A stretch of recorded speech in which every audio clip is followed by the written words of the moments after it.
Meu nome é Gustavo Dias. Deixa eu ver se eu consigo melhorar aqui a posição do microfone.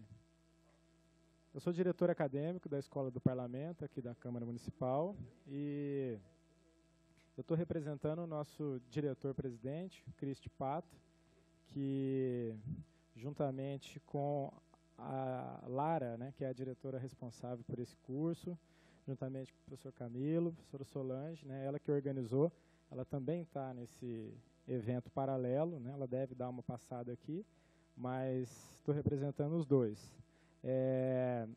Para quem não conhece a Escola do Parlamento, né, a gente oferece uma série de cursos, né, e esse curso em especial é uma segunda edição, né, teve o primeiro módulo, não sei se vocês participaram do primeiro módulo, né, o professor Camilo, né, organizou, coordenou o primeiro módulo. Então, a gente oferece uma grade extensa de cursos. Nós temos uma pós-graduação também. Lançamos recentemente a segunda turma da pós-graduação. Então, todos os detalhes eles estão no nosso site, né? Quando vocês entrarem no portal da Câmara, né, Escola do Parlamento, cursos, eles estão organizados por eixos temáticos, então fica bem fácil. Esse curso está sendo gravado, tá? Online, e depois de algum tempo, questão de 1 ou 2 dias, ele vai ser disponibilizado, a íntegra, né? O arquivo na íntegra vai ser disponibilizado. Então, se vocês não puderem presenciar outras aulas, né, vocês podem consultar o material no site, tá? Outra coisa, o Sindilex foi parceiro nosso, parceiro da escola na organização desse curso, né? Então, queria agradecer, né, o presidente Marcos Alcir, a vice Sônia Alves, né, por viabilizarem essa parceria, né, um tema tão importante quanto esse. Então, eu vou passar a palavra aqui para o professor Camilo, primeiro, né, e em seguida a professora Solange. Bom curso, gente.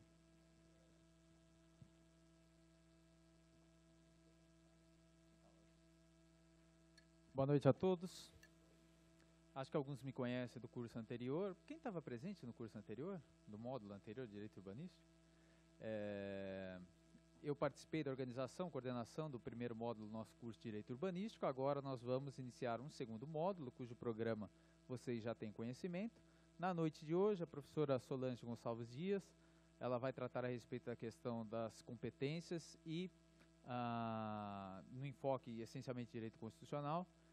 E vocês vão poder observar aqui que se trata de um módulo fundamental para a explanação de outras questões que o nosso curso ele vai abordar. A professora Solange, ela é mestre e doutora em Direito Constitucional pela Universidade de São Paulo, já é professora há bastante tempo em curso de graduação e pós-graduação e é coordenadora do curso de Direito da Universidade de São Judas Tadeu. Toda a qualidade didática acadêmica dela vai poder se auto-evidenciar aqui na exposição e agradeço novamente a presença de todos vocês e espero que aproveitem bastante o curso organizado nesse segundo módulo, ok? Muito obrigado.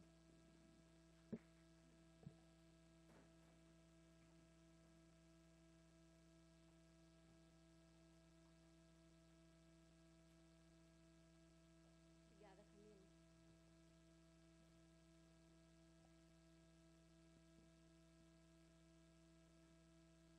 Prefiro falar em pênis. Boa noite a todos. Boa noite. Tá pegando? Alô? Tá ligado.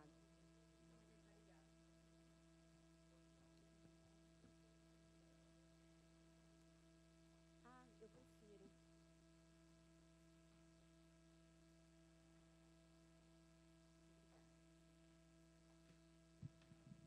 Então, boa noite a todos.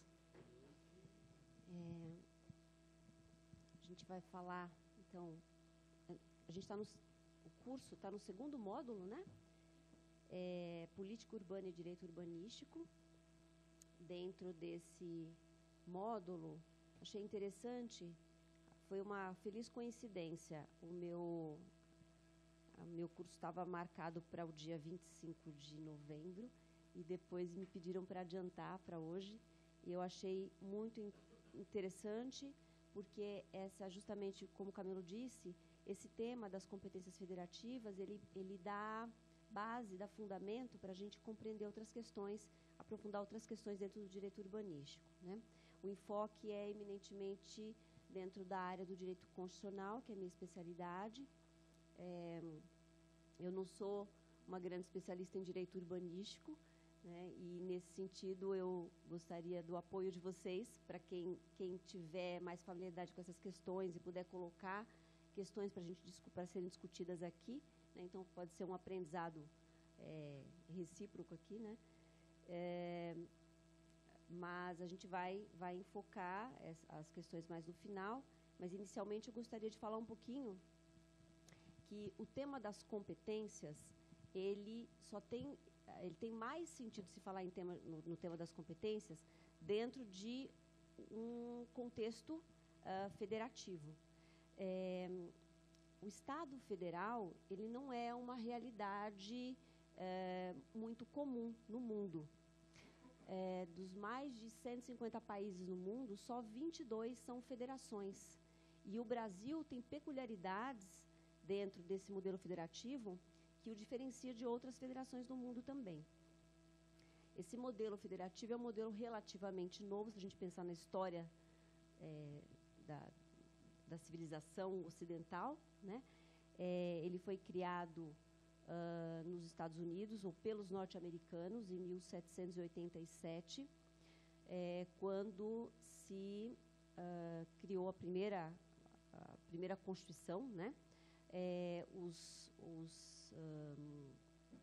colonos britânicos que colonizaram o território americano, as 13 colônias se tornaram independentes em 1776 e logo depois da independência, tornaram-se então 13 países independentes e se uniram numa confederação de estados. O que é uma confederação? É uma espécie de contrato, um tratado, mediante o qual esses países desenvolviam atividades de interesse comum. Então, o objetivo da federação, da União, é a implementação de atividades de interesse comum. Eles tinham alguns interesses comuns no campo do comércio, no campo da defesa do território, especialmente, né, contra possíveis avanços da Inglaterra ainda, porque a independência era recente. Então, eles se uniram nessa confederação de estados.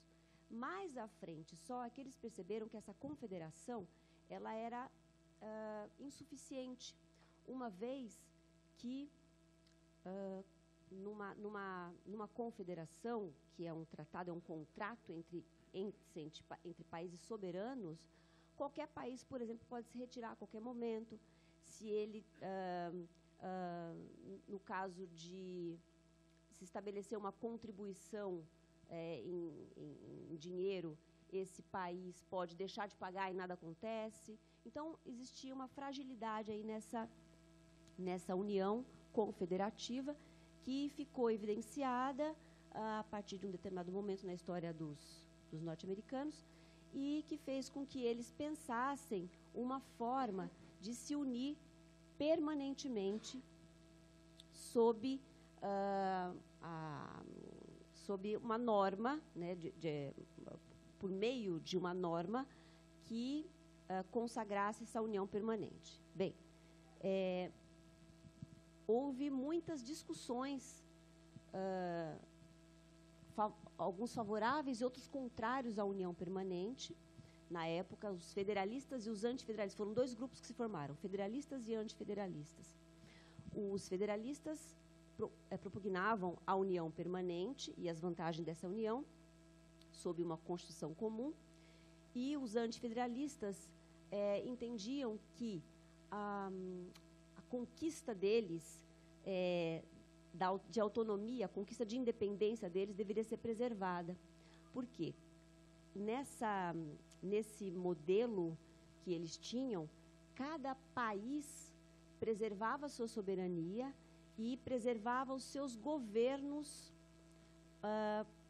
mais próximos do cidadão do que um governo que pudesse, um governo central, né, que ficaria então mais afastado das pretensões dos indivíduos.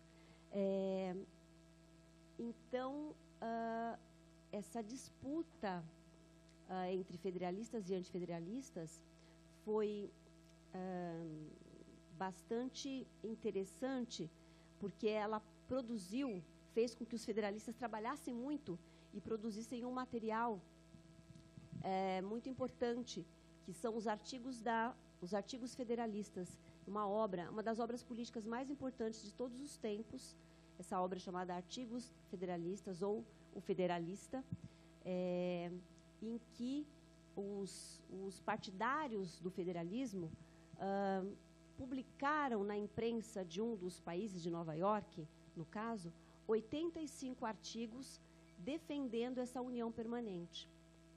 Em cada um desses artigos se ensina um pouco, né, os federalistas ensinam um pouco do que pregam, né, o que eles entendem que deveria ser o fundamento dessa união entre os 13 países que virariam, na verdade, um único país, né?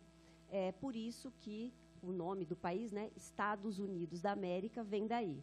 Então, eram 13 estados, estado no sentido de país, né? A gente usa a palavra estado no sentido de órgão, de ente da federação, descentralizado, mas, na verdade, tem uma razão para isso, né? Na verdade, o termo estado significa nação, país, nação. E, então, lá, naquela oportunidade, os Estados Unidos da América surgiram a partir dessa união, então, dos 13 países. E depois foram se agregando outros entes, né, outros territórios que foram se agregando. Hoje são 50 estados, a Federação Norte-Americana. Bem, então, os Estados Unidos foram o primeiro país federativo do mundo. Eles exportaram esse modelo e influenciaram muitos países, não tantos, né, como eu disse, mas influenciaram muitos países com uma série de, não só pelo modelo federalista, mas eles também criaram, por exemplo, a ideia do presidencialismo. Até então, não se cogitava de um governo em que o líder, o chefe, o executivo unipessoal pudesse ser eletivo e temporário, né? Até então as monarquias eram hereditárias e vitalícias, né? Os governos eram monarquias hereditárias e vitalícias, era o modelo que havia. E os americanos criam, então, esse modelo de república presidencialista e, ao mesmo tempo, conjugando esse governo central do presidente da república, o governo central, com poderes aí autônomos e não soberanos dos entes federados, que são os outros, né, países que abriram mão da sua soberania, que é o poder de dizer o direito em última instância no território. Então, eles abriram mão desse poder e ficaram para si apenas com um poder menor, que é o poder da autonomia. Eu vou passar rapidinho, mas eu vou voltar. Só para a gente ter aqui claramente o conceito de autonomia. A autonomia, então, diferentemente da soberania, a soberania é o poder de dizer em última instância o direito nos limites de um determinado território. Ou seja, é o poder de tomar decisões em última instância. Esse poder é exercido apenas pelo órgão central numa federação. Os demais órgãos que exercem parcelas do poder político, eles o exercem com autonomia. A autonomia, então,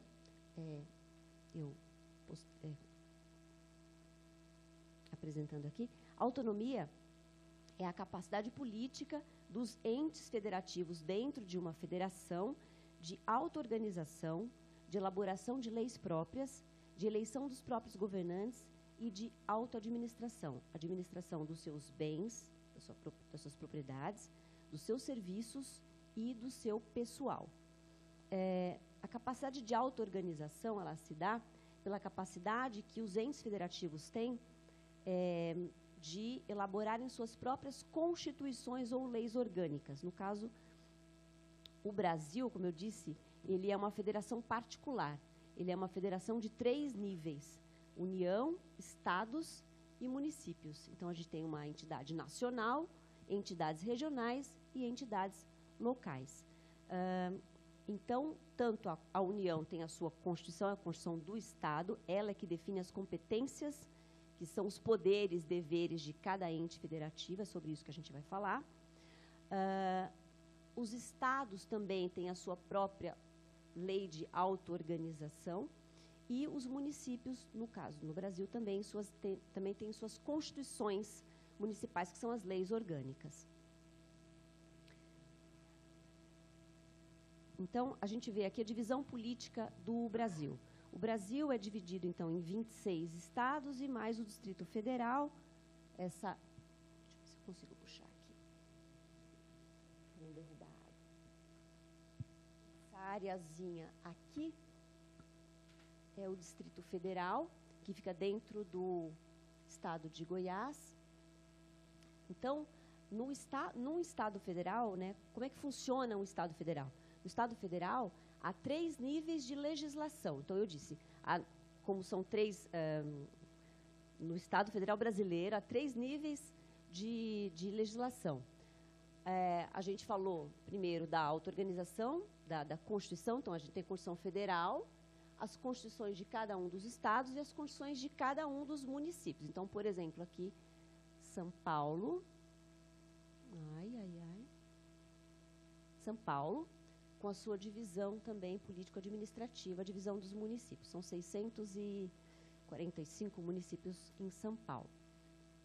Então, cada um com a sua Constituição, e eu falei também da capacidade de elaborar leis próprias.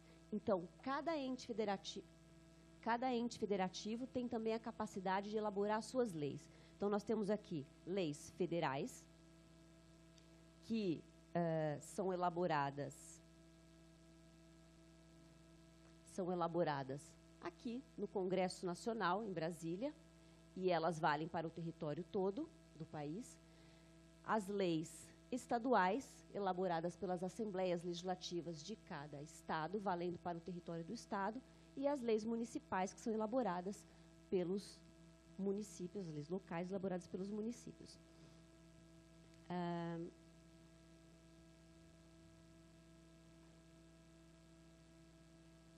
Além da capacidade de elaborar leis próprias, essa é a mais importante, a capacidade de elaborar leis próprias de acordo com uma competência estabelecida na Constituição Federal. Essa é a principal característica do Estado Federal. Mas, além dessa capacidade, tem também a capacidade de eleição dos próprios governantes. Então, cada esfera governamental também elege os próprios governantes. No âmbito da União, elegemos o presidente da República, os senadores e os deputados federais.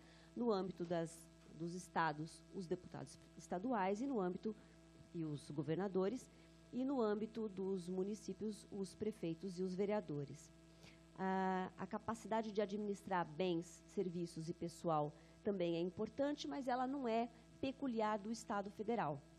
A gente pode ter estados também chamados estados unitários, aqueles que não são federais são chamados estados unitários. Também os estados unitários podem ter um certo grau de descentralização.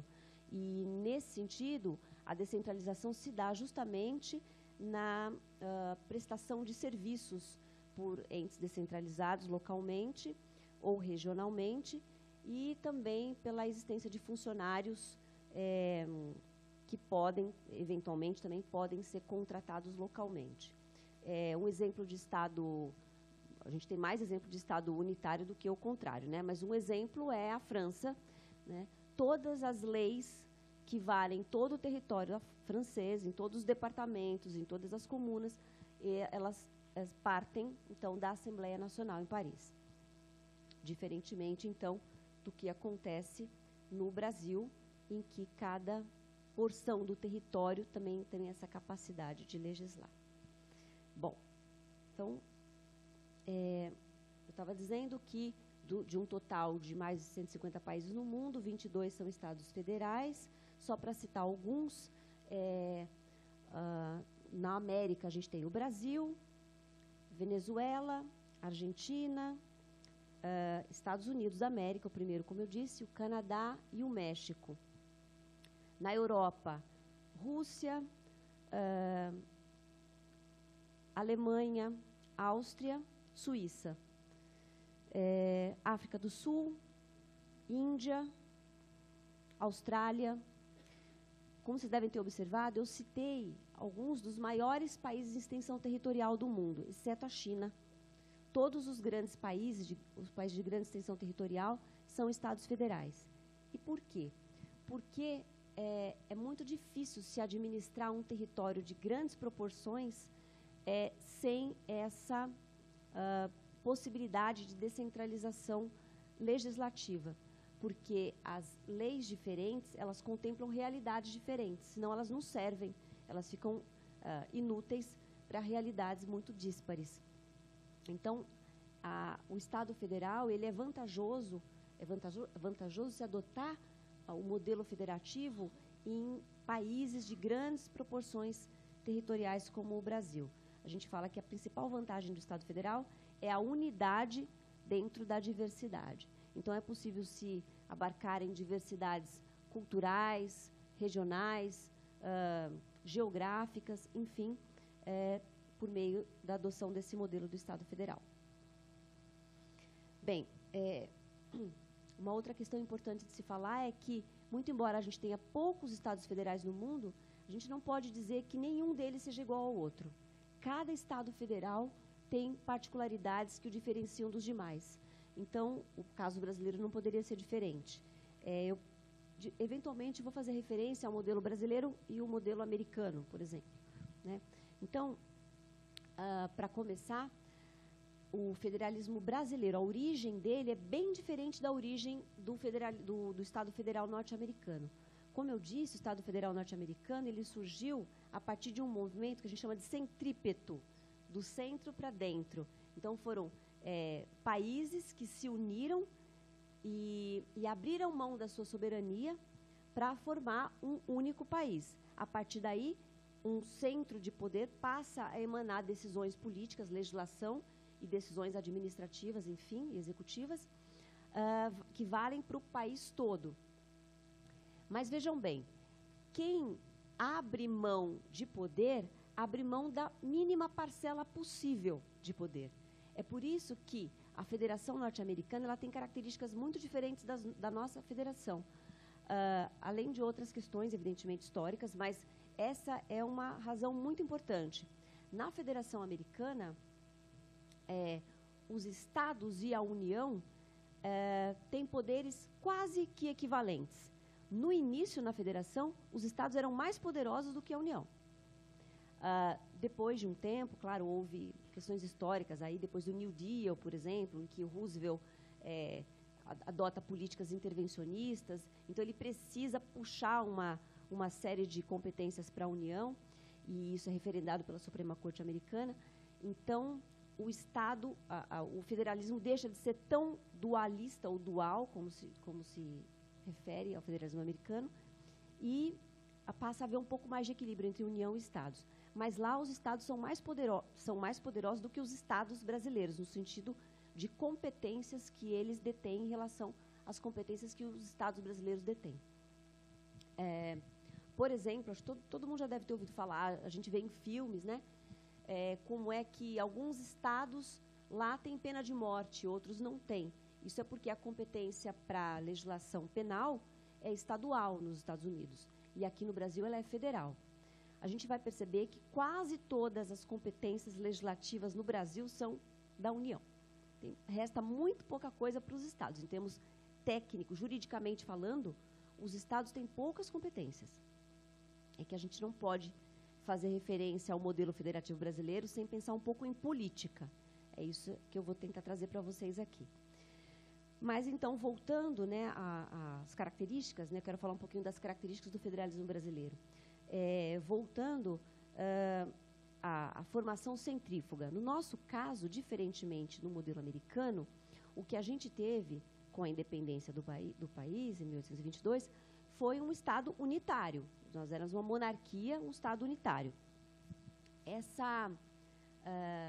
país, o Brasil, ele se torna uma federação só a partir de 1889, com a proclamação da República, com o decreto número 1, de 15 de novembro de 1889, o decreto proclama que o país deixa de ser monarquia e passa a ser república, e também que as províncias, eram chamadas assim, as províncias deixam de se chamar províncias e passam a se chamar estados. E daí a confusão, né? Estado, mas Estado não é o país? Estado é o ente federativo? Esse nome, então, foi copiado, né, dos americanos, porque existia uma grande admiração. A primeira Constituição, especialmente brasileira, que teve muito da colaboração do Rui Barbosa, por exemplo, é uma Constituição bastante inspirada na Constituição americana e no modelo americano de governo, né? E então esse termo Estado foi trazido para a gente referir às unidades federativas, que até então se chamavam províncias. Na Argentina, por exemplo, se chamam províncias. Então esse nome não é usual em qualquer estado federal. Mas no Brasil, então, as entidades federativas também se chamam estados, além do Estado-país. Essa formação do Brasil, então, foi uma formação que a gente chama de centrífuga, do centro para fora, né? O poder teve essa direção, do centro para fora. O poder era todo da União e ele foi delegado, por meio de um arranjo constitucional, mas ele foi delegado aos estados. Então, os estados passaram a exercer uma parcela daquele poder que era todo da União. Isso explica porque a nossa federação porque na nossa federação o poder dos estados ele é menor do que o poder dos estados nos Estados Unidos da América, por exemplo. Tá?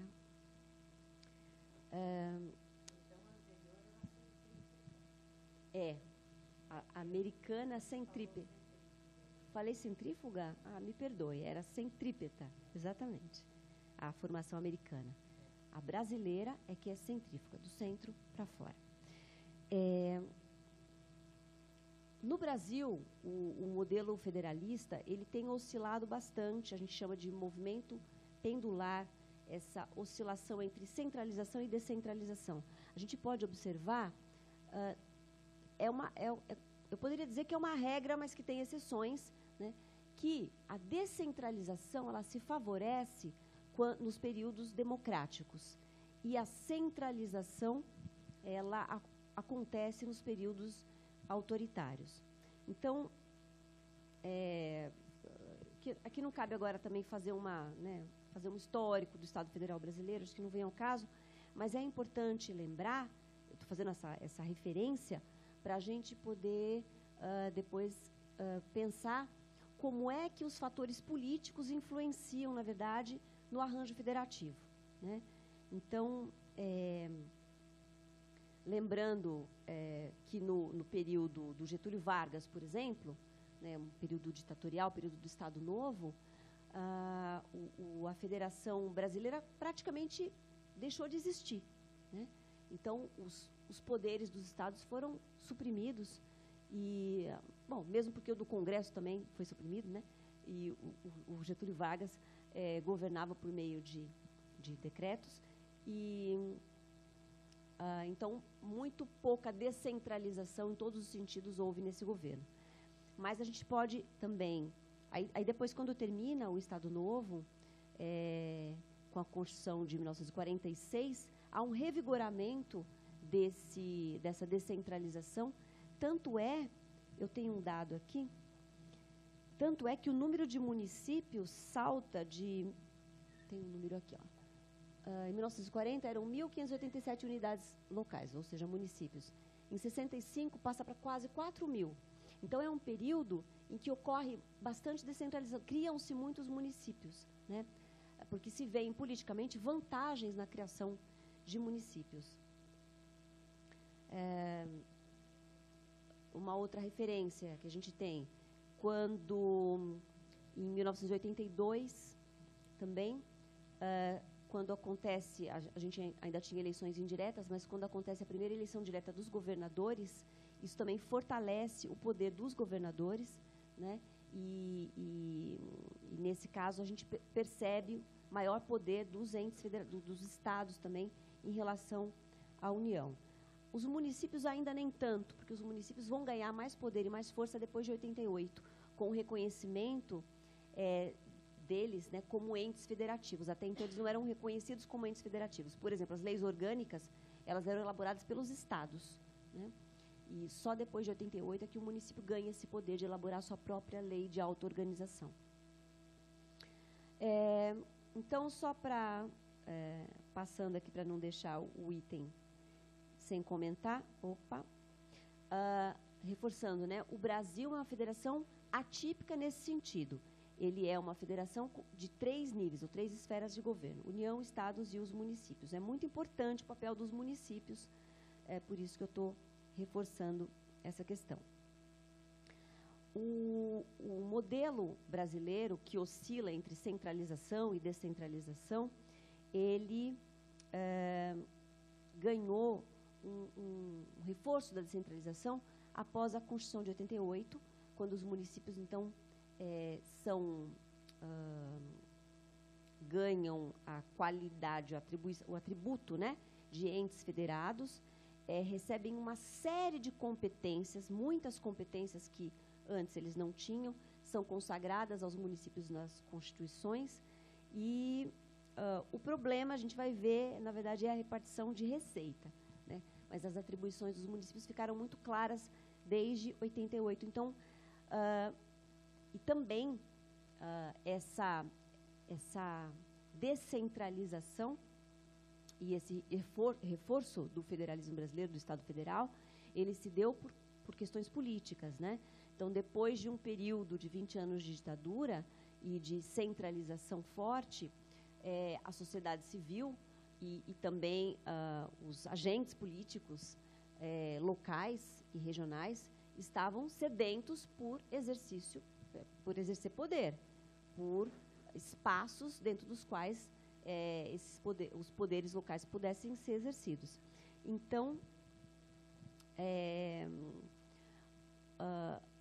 houve assim uma corrida, né, para que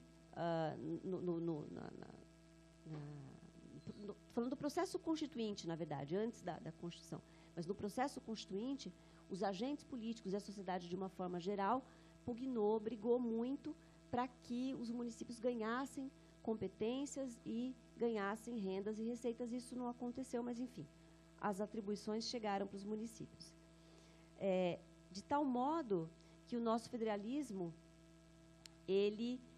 eu vejo um desequilíbrio no nosso federalismo, no sentido de que a União tem muitas competências, a gente vai ver, os municípios têm muitas competências também, mais de execução do que de legislação, mas no campo urbanístico muitas de legislação também, mas mais de execução do que de legislação, e aos estados não restou muita coisa, para dizer a verdade.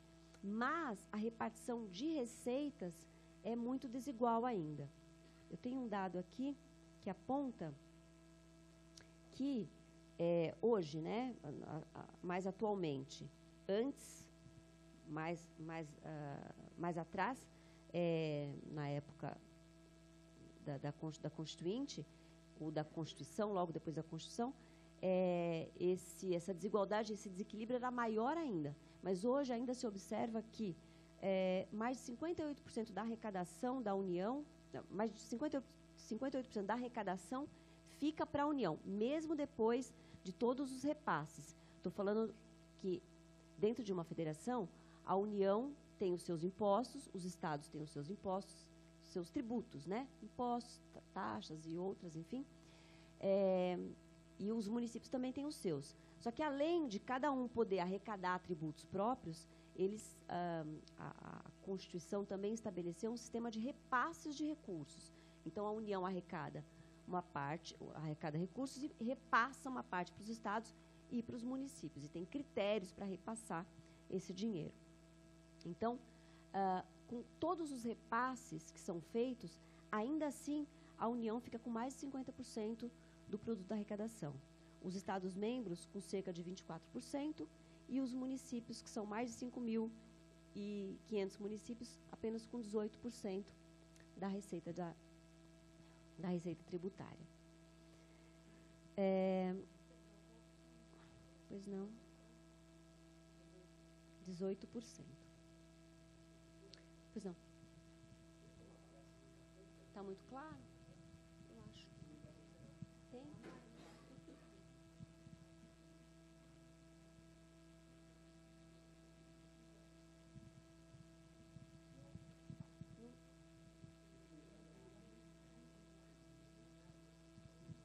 Não tem como?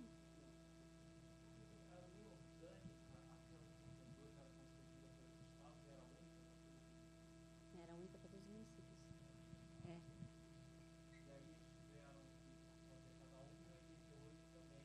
Também a sua lei orgânica. Agora, o que se observa também é que tanto os estados quanto os municípios não foram muito originais na criação das suas leis orgânicas. Então, tem muito de um copiar do outro, né? Você tem um grande modelo e os demais copiam o grande modelo. Isso é um problema, porque a legislação fica muito artificial e reflete pouco a realidade com que ela tem que trabalhar. Muito embora uma lei orgânica, uma Constituição, ela tem as suas...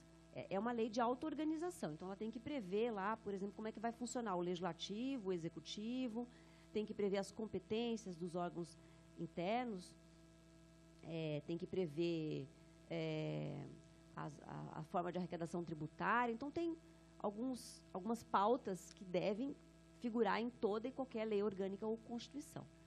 Mas o que se observou foi isso. Muitos municípios fizeram sem... O que acontece também com o plano diretor. Um pouco o que acontece no Brasil, de uma forma geral, com o plano diretor.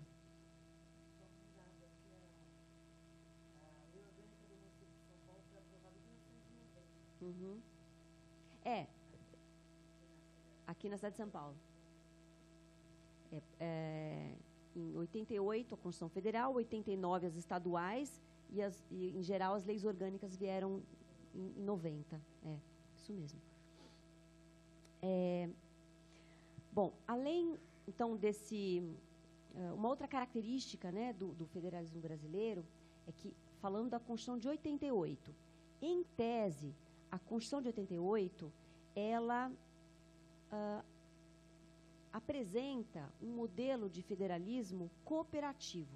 O que é o federalismo cooperativo? Diferentemente do federalismo competitivo, é um federalismo em que cada uma das unidades federadas coopera, colabora umas com as outras para a execução das funções para as quais o Estado serve, né? Então, na área de saúde, de educação, de meio ambiente, transporte, nós temos vários artigos da Constituição de 88 que, se analisados de uma forma sistemática, nos permite inferir que o federalismo brasileiro é um federalismo de cooperação, um federalismo cooperativo. Todavia, não é o que na prática se observa. Na prática, a gente ainda vê muita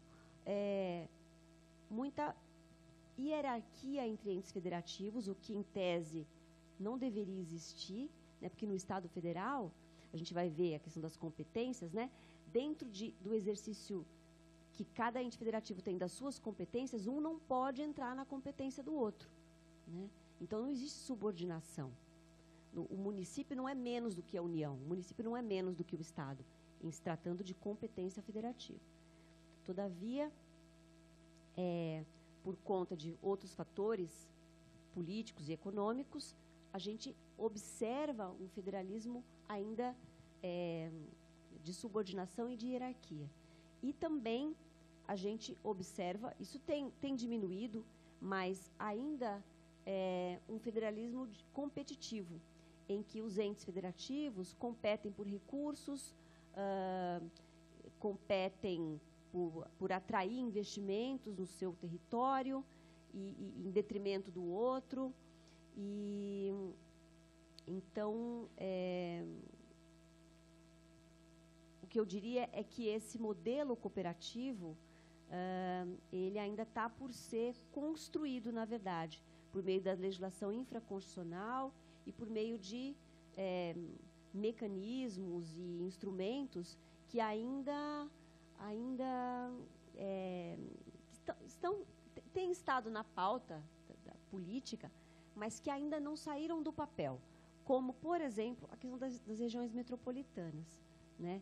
Que houve avanços nesse período tem havido alguns avanços, mas que ainda não é uma realidade observável para a gente.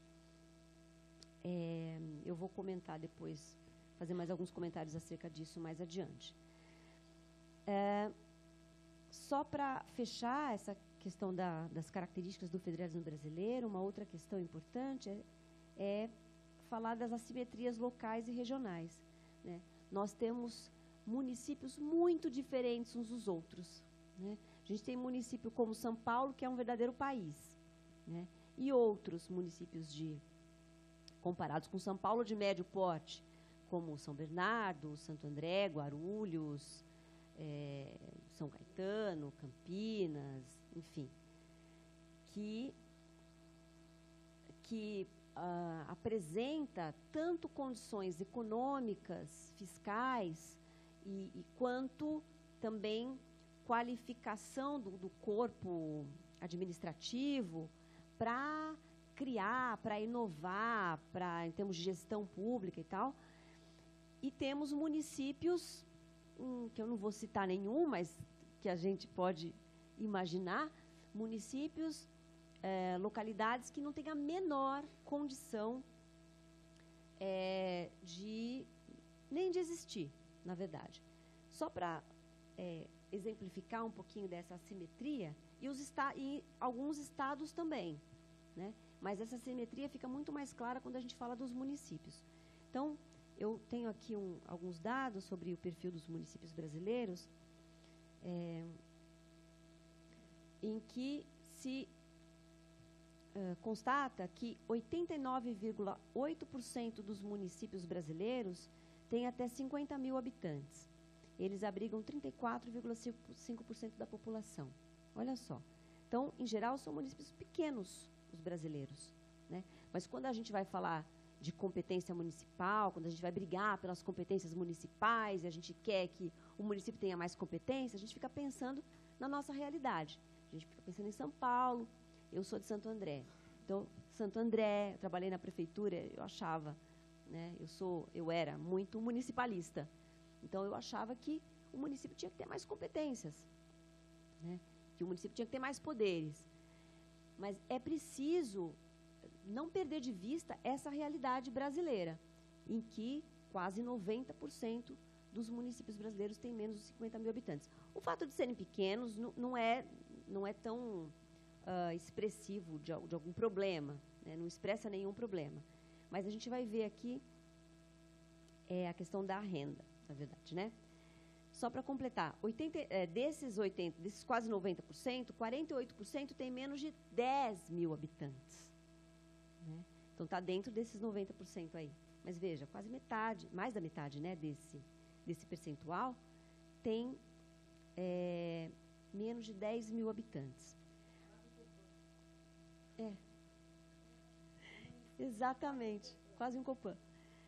Agora, dos municípios gigantescos, né, 0,6%, os municípios grandes, né, com percentual populacional alto, representa só 0,6% dos municípios brasileiros, com aproximadamente 29% da população brasileira.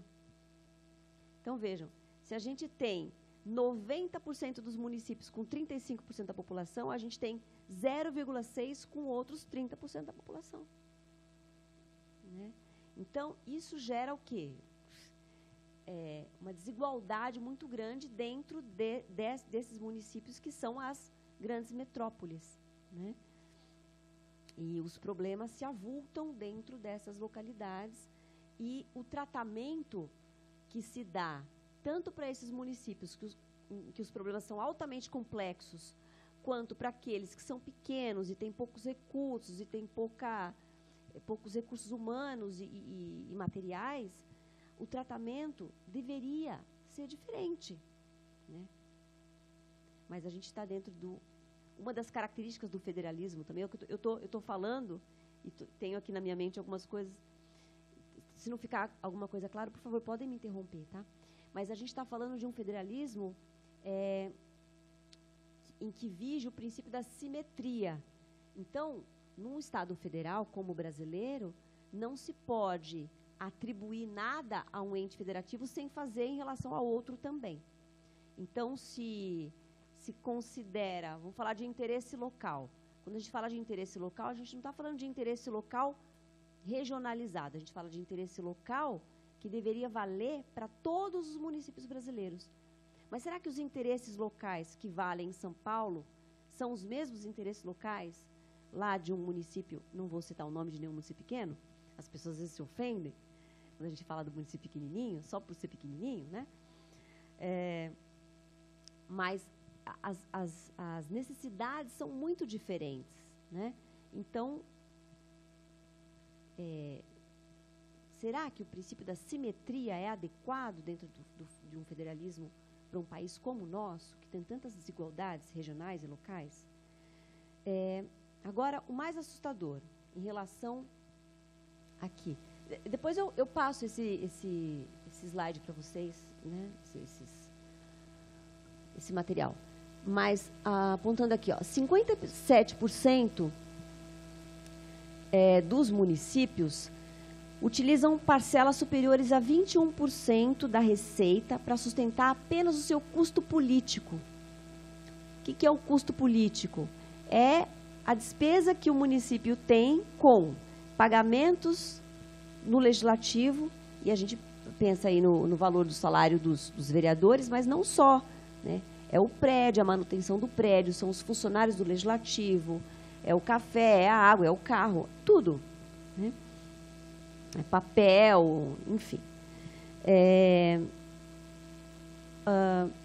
Despesas também relacionadas ao judiciário, muito embora não haja poder judiciário municipal, mas, enfim, a manutenção de casa para, nas comarcas, né, de casa para juiz, por exemplo, muitas vezes fica a cargo da prefeitura, e de outras, eventualmente, regalias até para funcionários.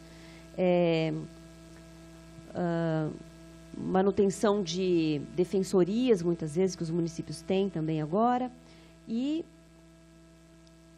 30% desse dinheiro que os municípios gastam está vinculado a gastos com salários de prefeitos, secretários e outras funções comissionadas nos municípios pequenos, né?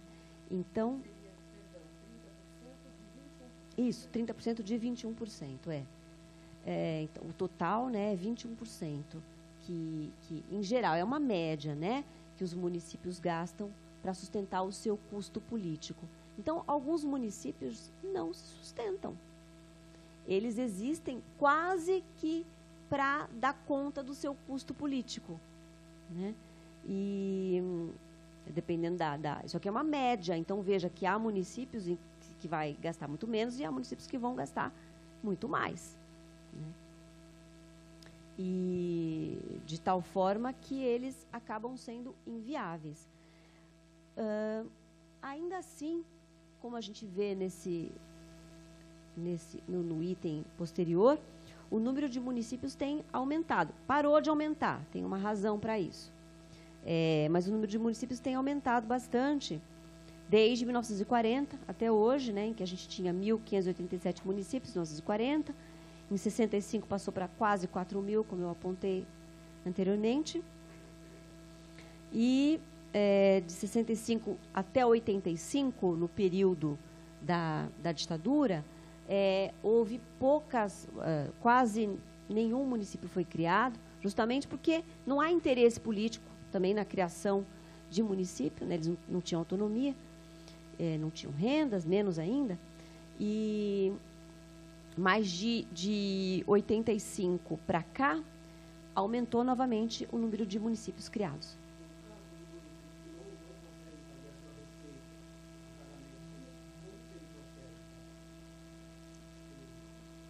Ele vive. Não há nenhuma barreira, quer dizer, foram criadas barreiras, então eu já vou falar um pouquinho disso. O que aconteceu? Deixa eu pegar aqui o artigo da Constituição, artigo 18, parágrafo 3º, está no O artigo 18, parágrafo 3º da Constituição, estabelece, como se percebeu que isso era um problema grave, que precisava ser resolvido, né, a Constituição Constituinte introduziu no artigo 18, parágrafo 3º, critérios para a criação de municípios.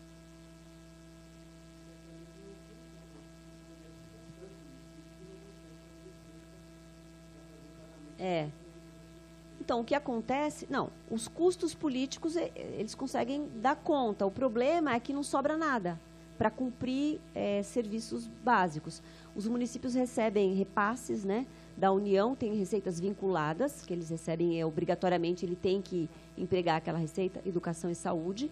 E, então, dessas tarefas mínimas eles dão conta, mas nada mais, né? Cobertor muito curto.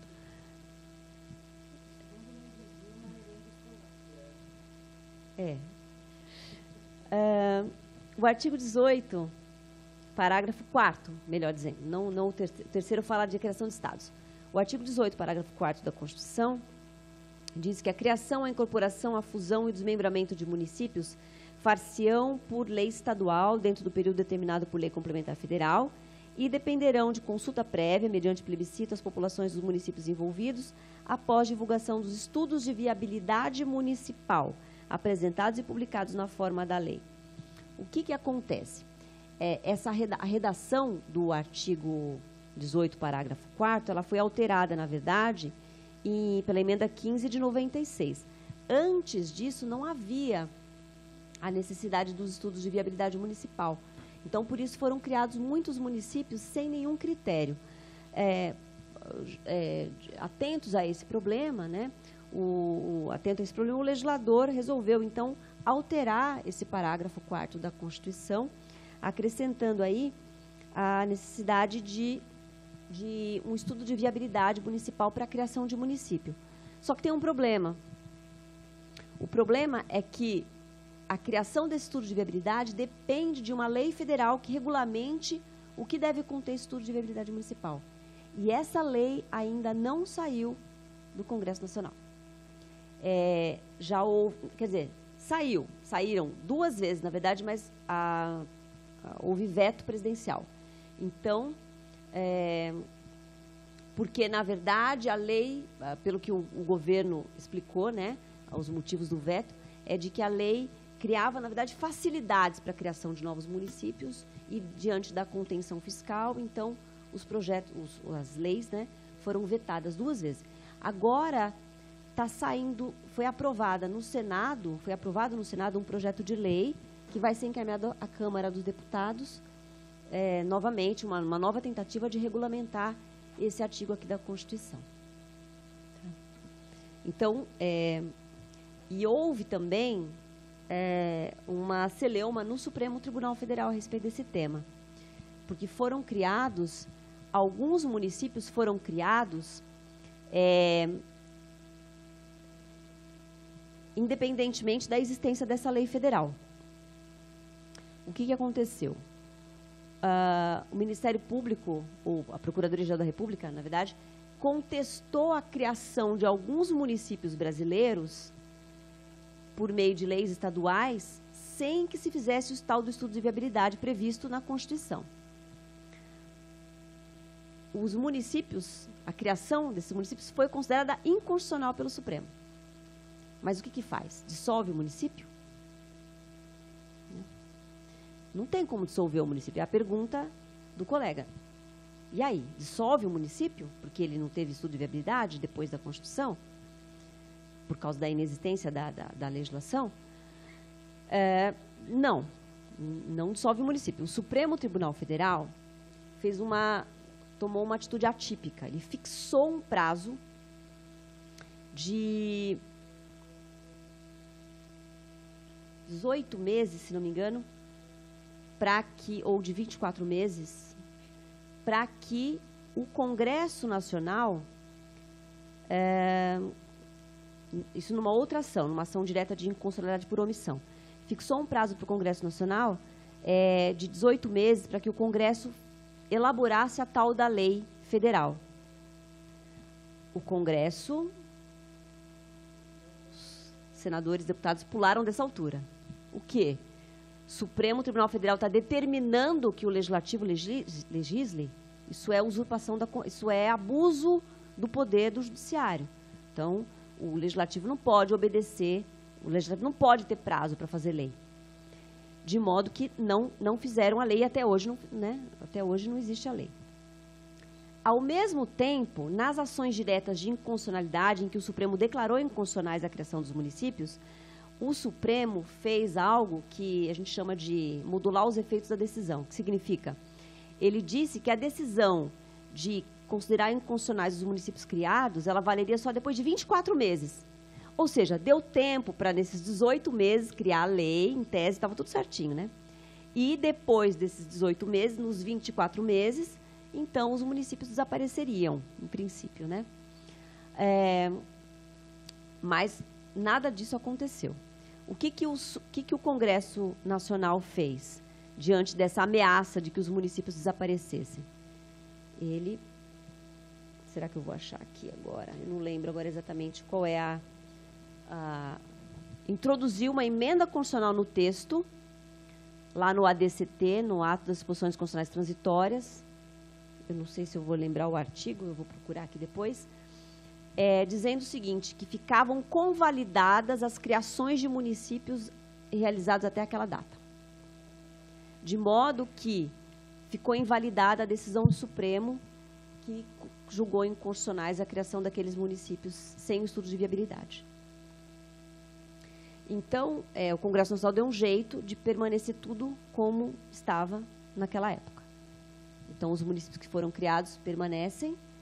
Agora, tem uma coisa boa nessa celeuma toda, que é a seguinte: a partir daquele momento, a partir do momento que o Supremo disse não pode criar municípios sem estudo de viabilidade municipal, a partir daquele momento não se criaram mais municípios no Brasil. Então, agora, né, desde então, a criação de novos municípios está vedada e aguardando, então, a definição dessa legislação federal.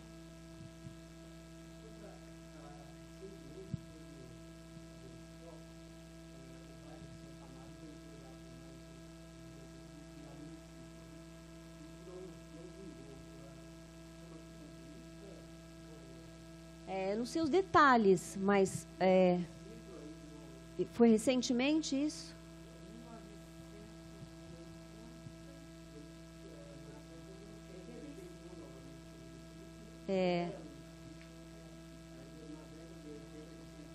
Santo Amaro aqui em São Paulo, você está falando? Você falou Santo Amaro, eu já pensei lá na Bahia. Aqui, o distrito de Santo Amaro, aqui. Sim.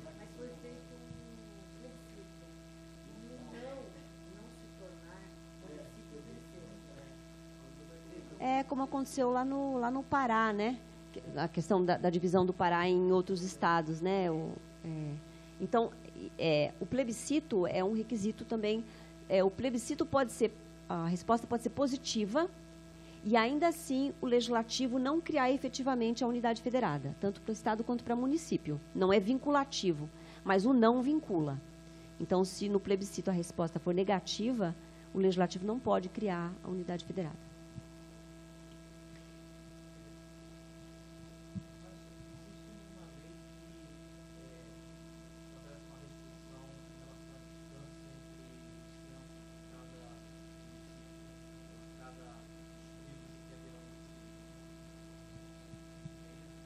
Não.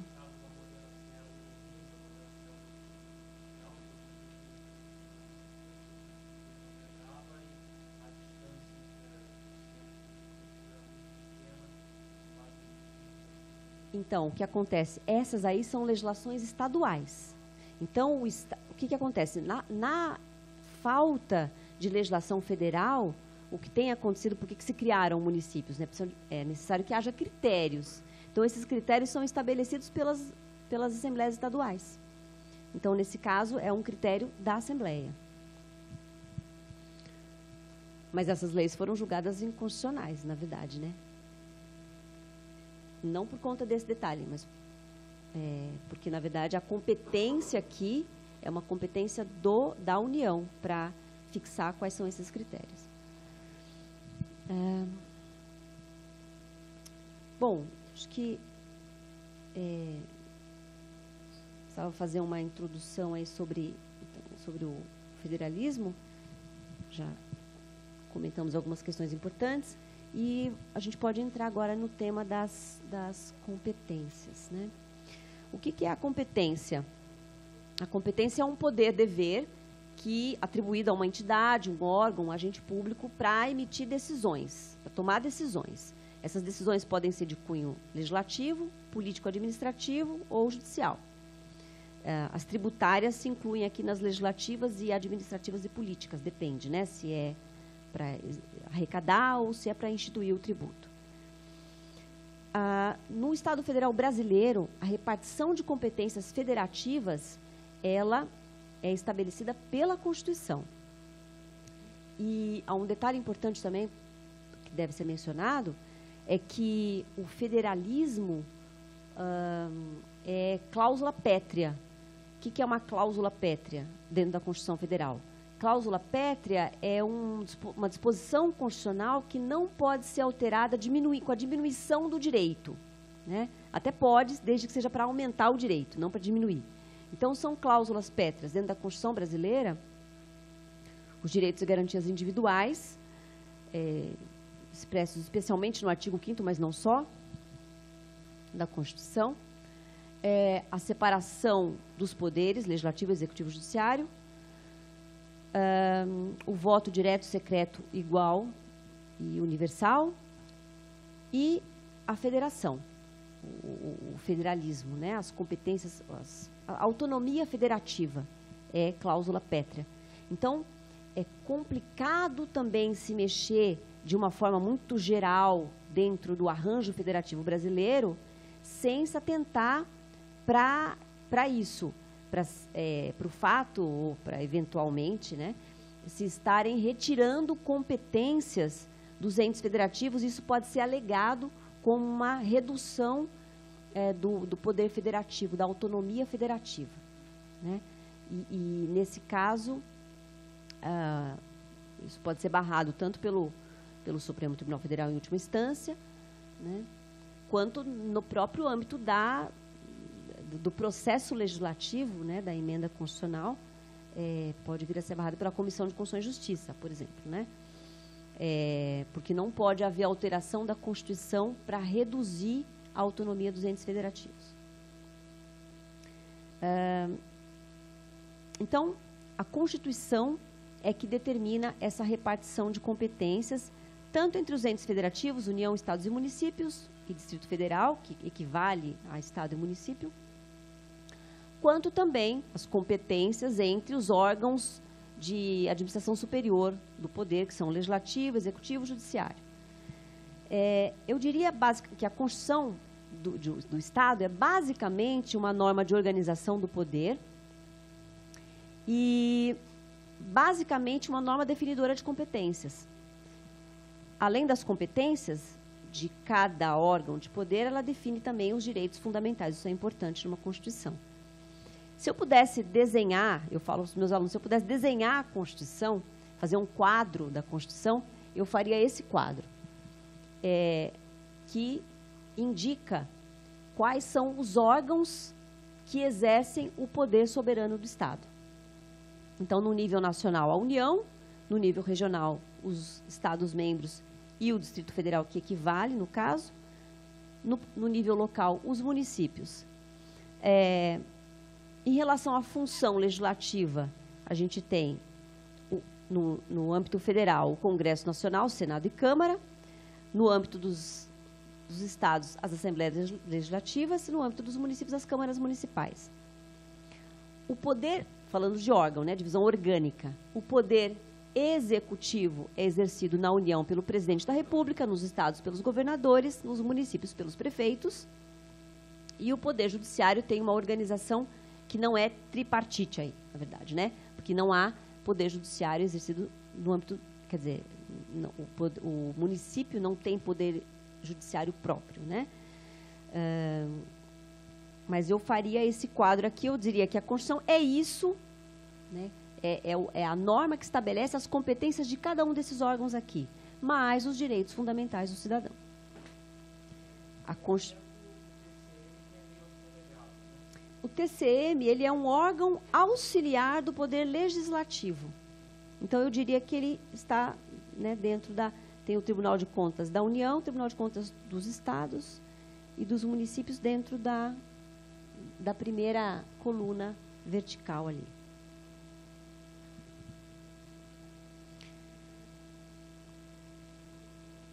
A gente falou já da principal característica do Estado Federal, que é a autonomia dos entes federativos, né? E isso aqui não pode ser, essa autonomia aqui não pode ser reduzida. Quando a gente falou de competência de uma forma geral, né? Competência dos órgãos legislativos, competência do órgão executivo. Falando de competência federativa, a gente está falando então das competências exercidas pelas diversas esferas de poder, verticalmente falando. A gente fala de competência distribuída espacialmente dentro do território, ou também a gente fala de competência vertical, União, Estados e municípios. Muito embora não haja hierarquia entre os entes federativos. Antes de a gente falar das competências urbanísticas, vamos falar um pouquinho... Eu costumo falar que é uma espécie de vocabulário das competências de acordo com o que se apresenta na Constituição. Então, poderiam ser outros nomes? Poderiam ser outros nomes. Mas a Constituição usa, no sentido que eu vou colocar aqui, essa denominação de competência legislativa, material, é assim que a Constituição usa. E a doutrina costuma, que os comentadores, né, as pessoas que escrevem sobre a Constituição, é assim que costumam se referir às competências. Gente, eu não sei do horário do intervalo, se vocês puderem me dar um aviso quando quiserem parar um pouquinho, tá bom? Fiquem à vontade para mim. Até às 10, não é? É isso? Às 22, não é isso? Tá, não sei, eu estou um pouquinho... Quando eu começo a falar assim, que horas são?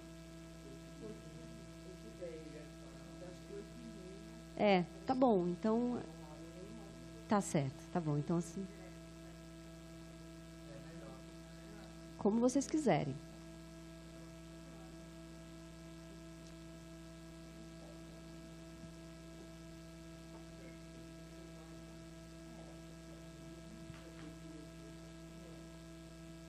Podemos fazer um intervalo curto também, voltar mais rápido e terminar mais rápido também, não tem... Bem, e podem me interromper, por favor, tá bom? As competências federativas, então, elas podem ser competências legislativas, materiais, privativas, exclusivas, concorrentes, comuns, suplementares, supletivas. Na verdade, a doutrina fala de suplementar, complementar e suplementar supletiva. Mas eu costumo usar suplementar e supletiva, também é um outro termo que é corrente, enumeradas e remanescentes. A gente vai entender, então, cada uma dessas. As competências materiais são também chamadas competências de execução, competências administrativas ou de execução.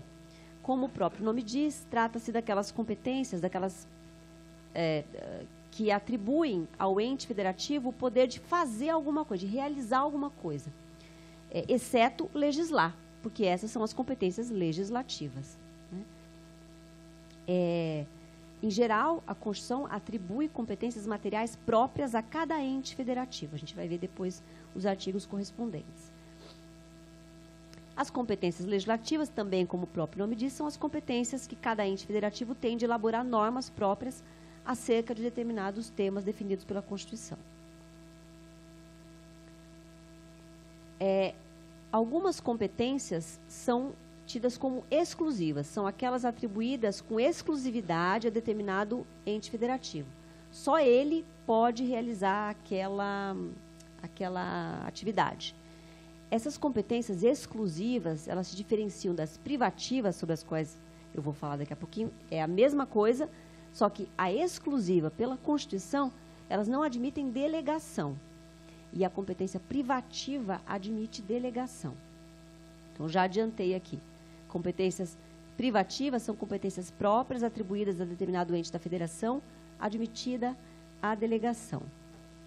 As competências comuns, depois eu vou voltar para dar exemplo de cada uma delas, tá? As competências comuns são competências de atuação administrativa, em geral, é o artigo 23, que trata de competência comum. Todas as atividades são atividades de execução. Então, por isso que eu estou dizendo que todas as competências comuns na Constituição Federal são competências de atuação administrativa, que são competências de atuação paralela ou comum, com divisão de responsabilidade entre os entes federativos, União, Estados e municípios, que deve ser definida numa lei complementar ou em leis complementares. Eu vou voltar para falar, para dar o exemplo. Existem também as competências concorrentes. As competências concorrentes são competências de atuação legislativa, artigo 24, em que a União compete elaborar normas gerais e aos estados e ao Distrito Federal compete elaborar normas específicas para a sua situação peculiar, sobre o mesmo tema. Então, são competências também de atuação paralela, mas há uma divisão da responsabilidade já definida pela Constituição. Enquanto na comum, essa divisão de responsabilidade não está na Constituição, ela vai estar numa lei complementar, se tiver. Na competência concorrente, essa responsabilidade já está definida. A União faz a norma geral e os estados fazem as normas específicas. Quando se trata de competência concorrente, não há espaço para atuação municipal caso não se configure interesse local. Só vai ter competência concorrente o município se aparecer interesse local aí. Se não aparecer, o município não atua nas competências previstas no artigo 24, que é o da competência concorrente, eu já vou mostrar. A gente fala em competência suplementar como sendo a competência dos estados e do Distrito Federal de complementar a legislação federal em relação a especificidades regionais. Então, a União faz a norma geral e os estados suplementam ou complementam com a legislação específica. Mas também, a gente vai ver no artigo 30 da Constituição, que os municípios também podem suplementar ou complementar a legislação do Estado em relação a especificidades do local, que a lei estadual ou a lei federal não vão contemplar. No caso das competências suplementares dos municípios, ela só vai se manifestar quando se manifestar também o interesse local. Esse vocabulário já está terminando, tá? É só para a gente depois falar uma linguagem que todo mundo entenda. As competências supletivas também funcionam da seguinte forma. É um pouquinho mais complicada essa. No âmbito da competência concorrente, a União faz a norma geral e o Estado faz a norma específica. A norma geral, então, ela é importante para que o Estado tenha uma base, um fundamento a partir do qual ele legisla. Se não existir essa norma geral, a Constituição confere ao Estado e ao Distrito Federal a possibilidade de legislar sobre toda a matéria, para que a legislação fique completa. Nesse caso, se houver superveniência da lei federal com as normas gerais posteriormente, a lei estadual perde ou tem a sua eficácia suspensa na parte em que ela legislou sobre o plano geral, sobre normas gerais. Eu vou voltar nisso, eu sei que fica um pouquinho confuso sem a gente ter um exemplo, daqui a pouquinho eu volto. Competências enumeradas, a gente fala, são aquelas competências manifestas, atribuídas pela Constituição, e está lá, expressa na Constituição. Em contraposição, né, às competências remanescentes. A gente fala em competências remanescentes, são todas aquelas competências chamadas também residuais ou reservadas, são as competências não enumeradas na Constituição, que não foram atribuídas nem à União, que a União, tudo que é da União é expresso, está lá nos artigos 21, 22, 23 e 24. E tudo que é de interesse local, o artigo 30 reservou para os municípios. O que sobra? Tudo que sobra é competência dos estados, chamado competência que sobra, né, remanescente ou residual, também chamada de competência reservada, no caso aí, por causa de uma analogia que se faz lá com o Estado Federal norte-americano. Essa palavra não é muito interessante, mas a Constituição usa essa palavra competência reservada, então eu tenho que dizer que é o mesmo que competência residual ou remanescente. Agora dá para a gente exemplificar um pouquinho. Falando de competências próprias da União. Então, competências...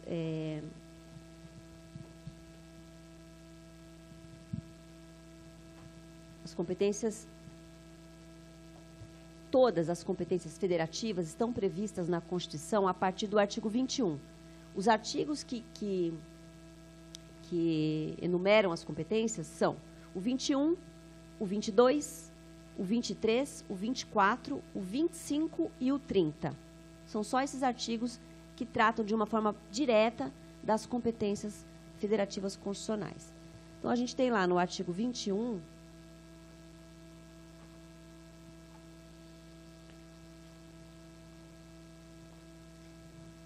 as competências enumeradas, porque estão todas previstas, expressas, elas são materiais, porque são todas competências de fazer alguma coisa, e são competências exclusivas, porque não admitem a delegação. Então, compete à União. Vou ler só alguns dos incisos, são muitos, né, para não ficar muito cansativo. Compete à União, 1, manter relações com estados estrangeiros e participar de organizações internacionais. Então, por que essa competência foi atribuída para a União? Porque dentro da federação, é só a União que exerce as atribuições da soberania.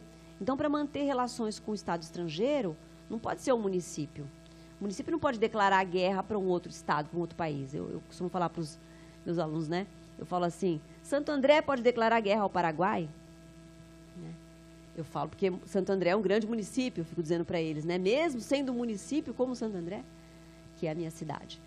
E, então, fica claro, quer dizer, essa competência exclusiva, só a União pode exercer essa competência e ela não pode ser delegada. Né? Inciso 2º, declarar guerra e celebrar a paz. Inciso 3º, assegurar a defesa nacional. Estamos falando aí de defesa das fronteiras, né?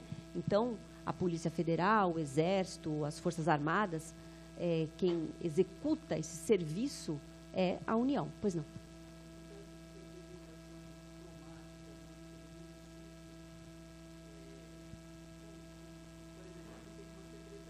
Uhum.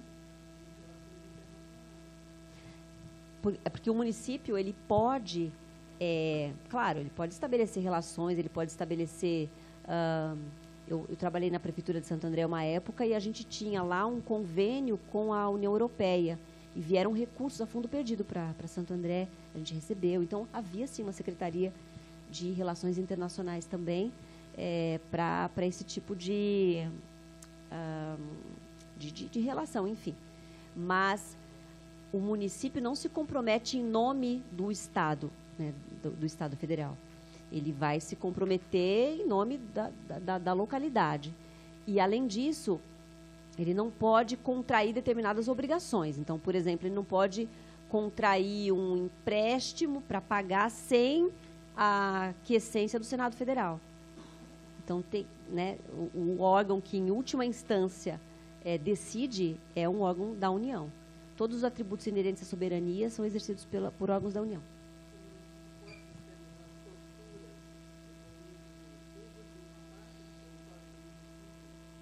Como assim? Que exemplo você me daria?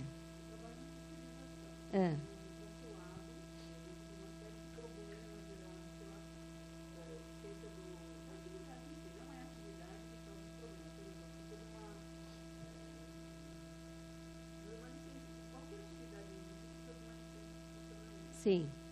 Porque tem uma exigência, né? Área para estacionamento, né? Uhum.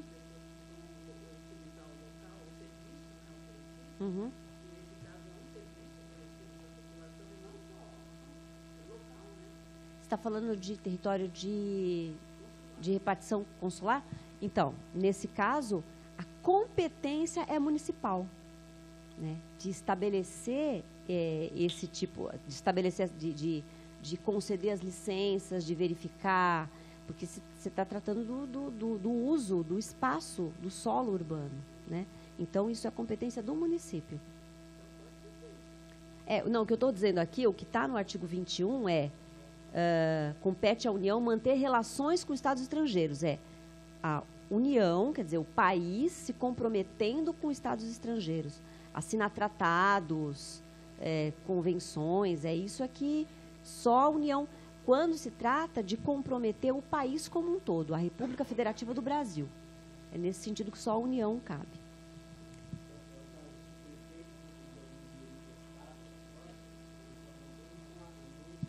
Do Senado Federal. E aí o Senado fiscaliza se está dentro das normas de responsabilidade fiscal e do endividamento máximo que o município tem, dos limites de endividamento.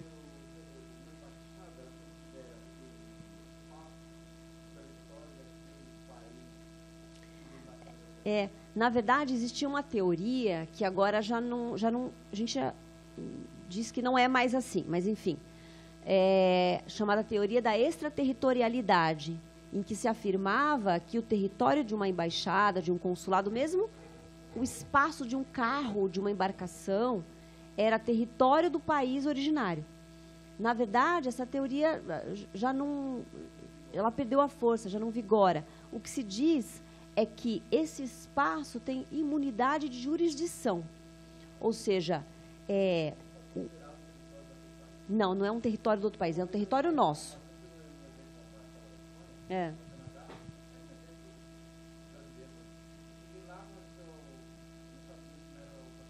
Uhum.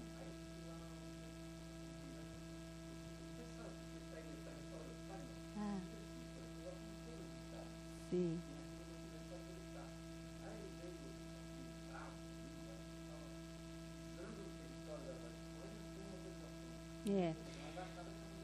É que é uma tradição se entender, né, como território do país, mas na verdade não é. Essa teoria já não vigora.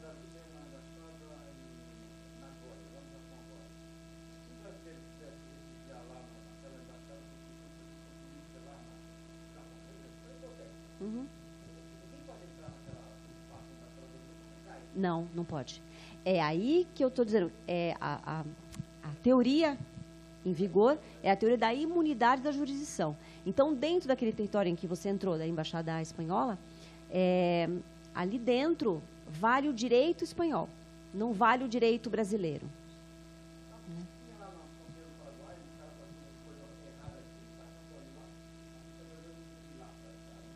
Tem que ter licença dos órgãos competentes do outro país.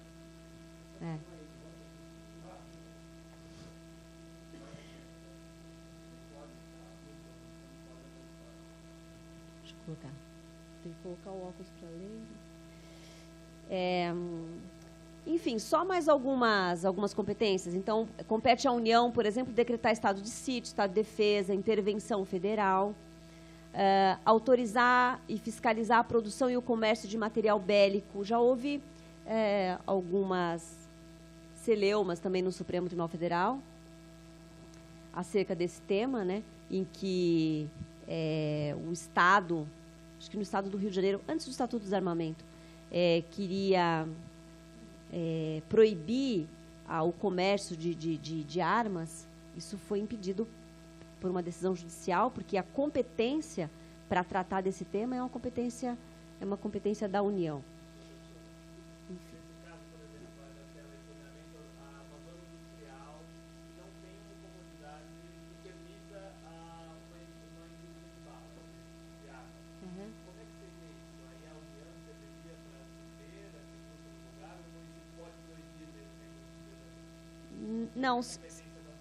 Mas não é para proibir, a competência aqui de proibir é o comércio e a produção. A lei do zoneamento é outra história. Então, porque a indústria vai ter que estar localizada em algum espaço, né?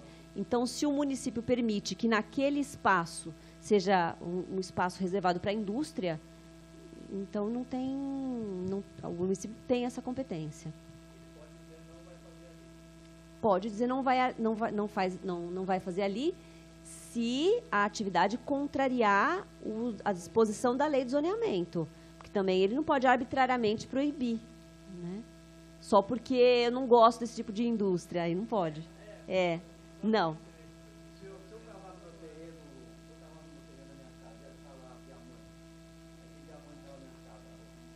Propriedade da União. Tem que comunicar, porque o artigo 20 diz que os bens encontrados no subsolo, o subsolo é de propriedade da União.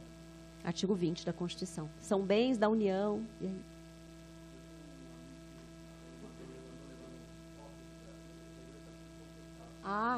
Realmente, também os sítios arqueológicos também são propriedade da União. Artigo 20 também. Enfim, emitir moeda, por exemplo. Então, o município não pode emitir moeda, o Estado não pode emitir moeda. São algumas atividades, eu estava só frisando a questão da exclusividade, né? Então, o artigo 21, ele estabelece todas as atividades que só podem ser desempenhadas, desenvolvidas pela União, sem a possibilidade de delegar essa competência para nenhum outro ente federativo. No campo do direito urbanístico, há dois incisos na competência do artigo 21, as competências materiais exclusivas da União. Então, o artigo 21, inciso 9 diz: compete à União elaborar e executar planos nacionais e regionais de ordenação do território e de desenvolvimento econômico e social. Claro, se o plano é nacional, evidentemente que só a União incumbe executar o plano, elaborar e executar o plano. E os planos regionais também, está dizendo respeito às regiões em que se divide o país, né? Então, região... A antiga Sudene...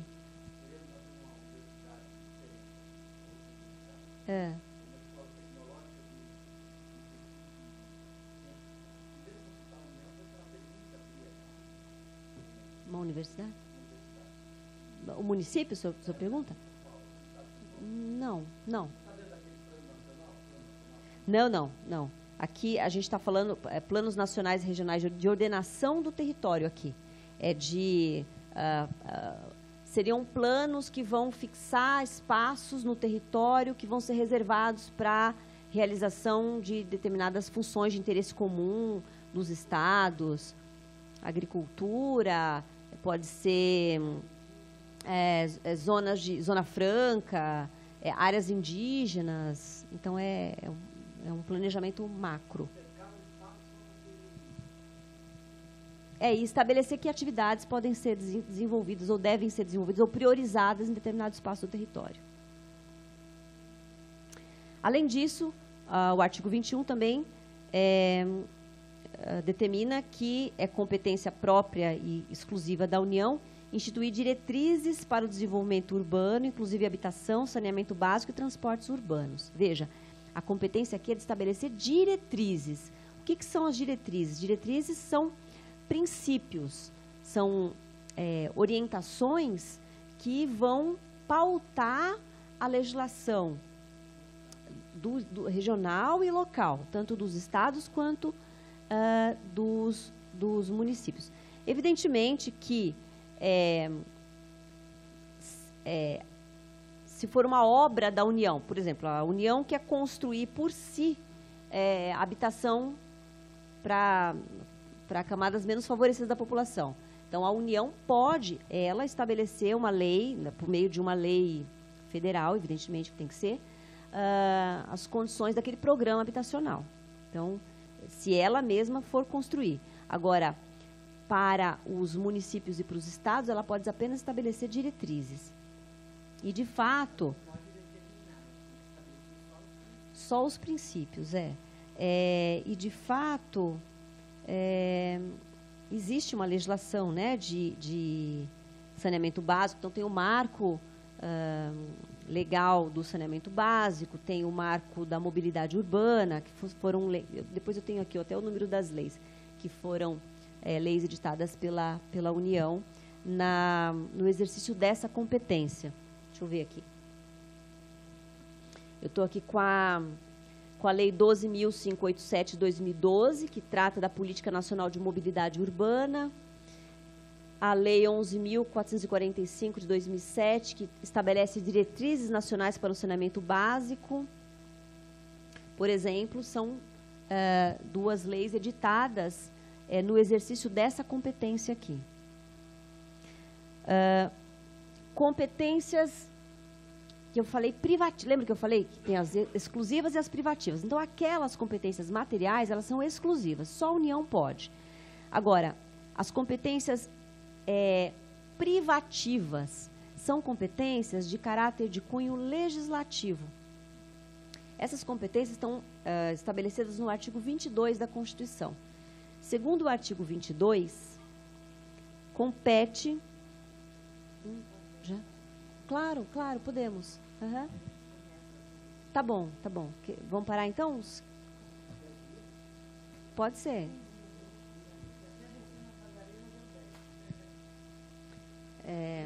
Que horas são, por favor? 8h35. Tá bom.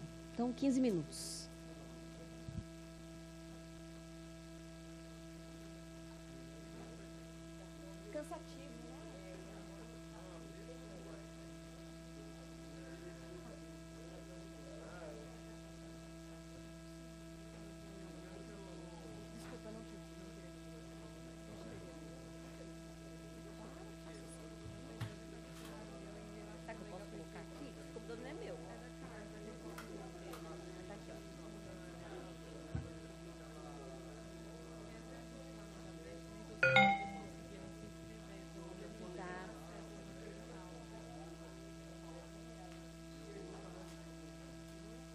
Vai ficar